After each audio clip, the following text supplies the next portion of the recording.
So here's a question for everyone.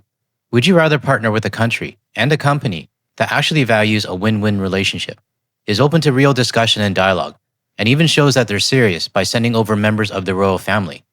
Or would you rather deal with a country whose leader gets pissed off over TV commercials, rants nonstop on social media, and lies pretty much every word he says, and calls reporters piggy? No offense, Trump, but maybe you should look in the mirror before you start calling anyone else a pig. Today's video is about the people side of the potential Swedish Gripen fighter jet deal, because it's not always about the tech or which jet is faster, though I have read the Gripen beats the F-35 in simulations. For me, what matters the most is the people that we're partnering with. So that's what we're going to talk about today. Today's backdrop comes from one of our viewers who chose to stay anonymous. They sent in this photo from Batchewana Bay in Northern Ontario. Oh man, I think I butchered that. To the anonymous viewer, I really appreciate the help trying to get the pronunciation right, but I think I still got it wrong. But I appreciate you sending this photo in. All right, let's get into it. This one, it's a Gripen E. On a tarmac in Sweden, Saab showed off the fighter jet it hopes Canada will buy. So it's really state-of-the-art systems packed in here. Part of the company's sales pitch is that the Gripen is perfectly suited to protect the Arctic. What we designed the system for is actually to be able to withstand the extreme max in terms of cold, so minus 40, minus 45. We should be able to land on a road on full packed with ice, be able to turn around in 10 minutes. As the battle of the fighter jets revved up, Saab also suggested Gripens could be assembled on Canadian soil, creating, it says, 10,000 manufacturing and research jobs. Trump has always said, even during his presidential campaign, that he wants to bring manufacturing back into the United States. We all know that isn't happening, and it never will. Now, later in this report, it mentions that some of the F-35 manufacturing is done in Canada. But do I trust that this will continue if Canada sticks with the F-35s? Not a chance. A deal is only strong as the person who signs it, and I wouldn't trust Trump with a single thing. But some Canadian contractors say a deal with Saab could also cost jobs. L3 Harris in Quebec is aiming to set up a maintenance hub for the F-35. Here we're talking about preserving the jobs of 1,600 Canadians today, the creation of an additional 5,000 jobs for the F-35. In 2023, Canada agreed to buy 16 stealth fighters built by US-based Lockheed Martin, with an option to scale up to 88. But Ottawa is reviewing the deal in the middle of a trade war. Industry Minister Mélanie Joly said today Gripen's job offer is interesting. I don't believe that we've had enough jobs created and industrial benefits done out of the F-35. The question I have is this. Are those 1,600 jobs that we have right now actually safe in the long run? Or will the plant get yanked into the US the next time Trump throws a tantrum? In my opinion, and you can agree or disagree, this is the part that really makes me uncertain about the F-35 jobs we have right now. I don't want a situation where we commit to the F-35s, everything is rolling, people are hired, families are counting on those paychecks, and then one day Trump wakes up on the wrong side of the bed and signs an executive order to move the whole operations to the United States. Then we're stuck with the F-35s and no manufacturing, no leverage and no control. For me, it comes down to the trust, or the lack of trust, in the one person at the top. Let me know if you agree or disagree with my take on this in the comments. And if you do agree and you're not subscribed yet, or YouTube magically unsubbed you again, hit that subscribe button. It really helps to get this message out to more people who think the same way. But Lockheed Martin says about 30 Canadian companies are currently involved in the F-35 supply chain, and that it expects to produce over $15.5 billion in industrial value for Canada, with projects since 2007 and spanning through 2058. Analysts say Canada faces a tough choice. There's a lot of value to the F-35 contract, as the armed forces have said in the past. It is a fully integrated aircraft. It's the most advanced fighter that we have in the Western world. The question you have to ask yourself, is that aircraft overkill for Canada? This is how you refuel an aircraft. Saab hopes an assembled in Canada Gripen will fly. I mean, there's no secret. Canada has a very skilled workforce. For Canada, it's a high-stakes decision, and the results will be measured in years to come. It's definitely a tough decision that our government needs to make. But I also think we need to take a look at the human side of this deal as well, not just the specs and the numbers. This next report is a discussion with the Swedish Deputy Prime Minister, and I want you to listen to the way they speak, the tone, the respect, and the actual dialogue that they offer. Then compare it to what we've always heard from the Trump administration. Just FYI, this interview is about 11 minutes long, so I'm just going to take bits and pieces of it. But if you want to watch the whole thing, I'll leave a link in the description below. Hi, Deputy Prime Minister. It's a pleasure to meet you and a pleasure to welcome you to our studio. Thank you for making the time. Well, thank you, and thank you for a warm welcome to Canada, despite the cold weather. Yeah. I don't think I've ever seen so many Swedish flags outside of Sweden, so we're very, very happy about the warm welcome. Well, I will start on that point because I think that as Canadians, we're used to seeing companies come and pitch something that they would like Canada to purchase. In this case, it's not just the company, it's quite literally royalty, and then, you know, some of the most important people in the Swedish government, including yourself. Why is this something you felt you wanted to be here for? Well, we brought in the heavy artillery. We brought in the king and queen of Sweden. It doesn't get any better than that. But I would say that everyone knows these are truly turbulent and quite tough and challenging times. And in those times, you need to choose your friends wisely. I couldn't have said it better myself. We chose a friend for decades and for generations because we thought we could trust them. Then 2025 happened and their true colors came out. And this is why I've been saying on my channel that Canada needs to start looking at new friends who have always been there for us. Because countries like Sweden, Germany, Netherlands, and so many others have been steadily reliable friends to Canada for a long time. And honestly, I kind of feel like we haven't appreciated those friendships as much as we should have because we were so intertwined with the shit show happening below us. So in my opinion, this year, 2025, should be the year that Canada strengthens those friendships and builds real partnerships with countries we didn't focus enough on in the past. And Sweden is choosing Canada, and I think rightly so. And we're also seeing a very strategic work from Canada, and not least from Prime Minister Carney himself, in choosing his friends globally now very, very strategically. And I think Sweden is a great partner to Canada. Part of the matter, which in my view, and I think many Canadians would share, is the possibility of Canada buying fighter jets from a Swedish company in Saab.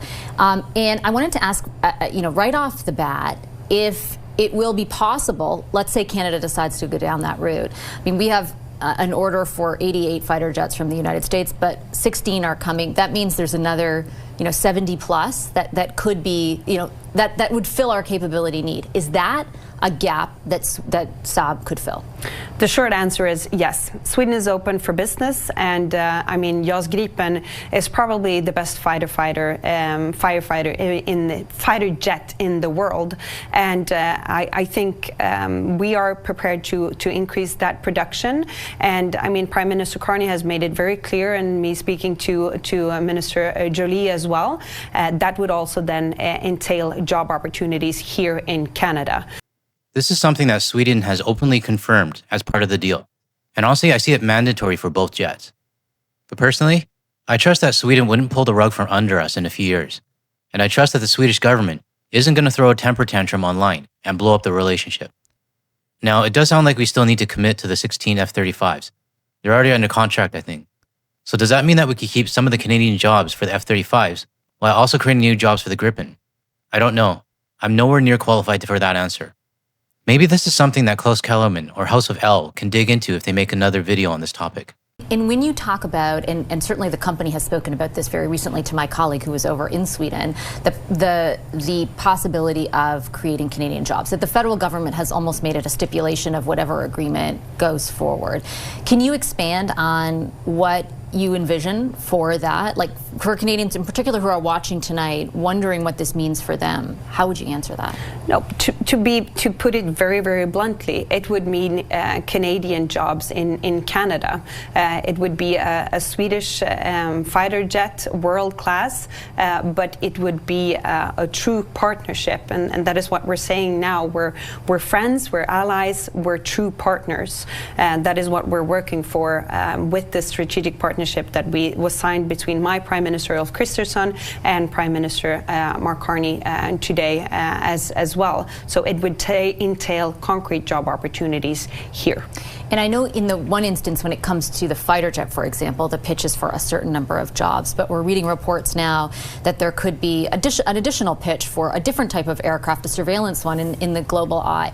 I'm wondering from where you sit, kind of bigger picture, is the idea of this relationship, job creation in a country, like making things, Swedish companies making things in Canada, is that a harbinger of things to come? Like, do you envision, best case scenario, more of that? Yes, and that is what we're hoping to get out of this also. This is the reason why we come with a large and highly qualified business delegation this week as well. Sweden is truly open for business, and coming back to the matter of increased competitiveness, truly serving our citizens, the Swedish people and the Canadian people. I think Europe, for far too long, we've played in sort of, to speak Canadian, to speak hockey terms, we've played in box play, and it's time to get out of that and, well, come into power play instead. And then we need to choose our friends very, very wisely. I like how she put it into hockey terms so I could actually understand it. We need to stop skating around in the North American-sized rink and start playing on the full international-sized rink. We need to expand. What really caught my attention is that the Gripen deal could open the door for other aircrafts and partnerships down the road. And in my opinion, I don't see a downside to that. You know, it's honestly refreshing to hear the Deputy Prime Minister talk about Canada with this level of respect. I've watched hundreds of reports since starting this channel, mostly US business owners and government officials talking about Canada. And you forget what it feels like to hear a conversation that isn't gaslighting, isn't condescending, and actually treats Canada like a real partner. Not like this idiot here. Do you think this moment for Sweden and Canada would have come without Donald Trump? Well, in part, maybe no.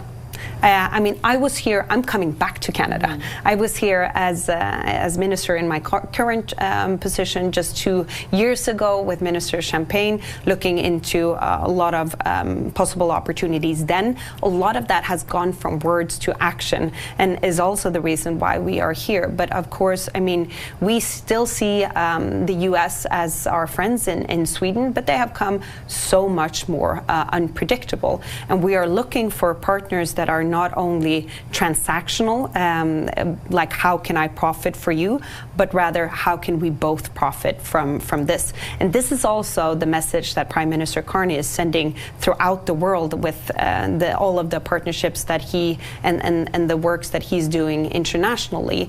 Is it needs to benefit the both of us, and that's why I think Canada and Sweden also are a good match. As I said before, I would much rather see a real win-win for both countries. But that simply does not exist with Trump. There is no win-win with him. He only thinks about himself. And honestly, I don't even think he cares about the country he leads. So why would we want to deal with someone whose only priority is himself and his family? What I am glad about is that the Deputy Prime Minister didn't sugarcoat it when she was asked whether the partnership would have gotten this far without Trump. And she flat out said no. And to be honest, she's right. Canada has been so locked in with the United States for generations that we didn't bother looking up to see what else is out there. The world is a bigger place. There are stable, reliable partners everywhere. And even Sweden looks at the United States right now and sees instability. Now, one final question, kind of bridging your last two answers. So the pressure on us is not just a money thing, right? It's that we have great interoperability with the potential purchase of F-35s with the United States.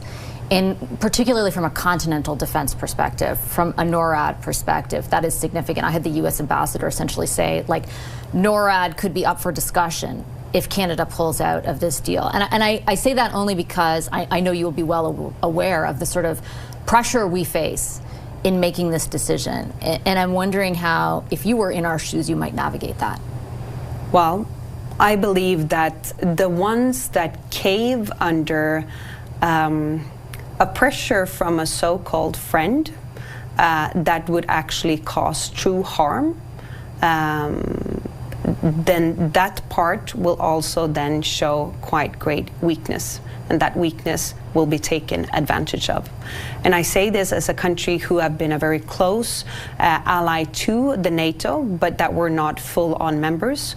We stay forever grateful for the firm support that we got from Canada entering and to become a full worthy member of NATO. But these are challenging times for real. A lot is at stake. And we have not war within the EU, but we have war on European soil. And we know that Putin will not stop at the border of Ukraine if he wins. So for us, I mean, Canada needs to make their own decision, and Sweden will respect that. But that also says something. We do not threaten our way into a deal. We stand here with open arms, with a truly competitive proposition on the table. That's really what the US is doing to Canada and the rest of the world right now. If you don't get the F-35s, we will review NORAD. If you don't keep sending tourists, we will review the pre-clearance.